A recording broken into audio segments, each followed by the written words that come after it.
I was coaching a client once who worked for a large biotech in Silicon Valley, and she wanted to move internally. So we did a role play, as I typically do with people, and first thing was, tell me about yourself. Well, she told me about herself. The problem was she gave me way too much information. She basically said kind of this and this and this and this, like basically her whole background. And I just said, time out. I can actually read that from your resume. So instead of just a laundry list of information that I don't know how to prioritize, tell me, what is the lead of your story? Always have a lead to your story.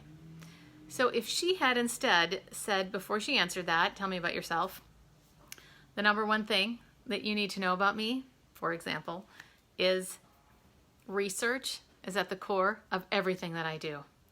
And that's why I want to move into this role. Then she could get into all of the details, maybe not all of the details, but the relevant details. And it's very helpful to have structure for people.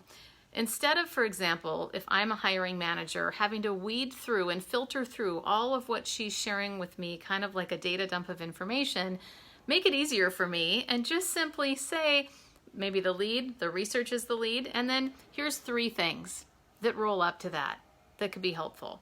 There's something about 3 things, 5 things. I think 5 is actually too many, but the point that I want to make is that there's something about quantifiable things, usually like in journalism, the rule of 3 helps latch onto, that's easier for us to latch onto. And oh, okay, 3 things are coming. But then of course you got to make sure that you say those 3 things.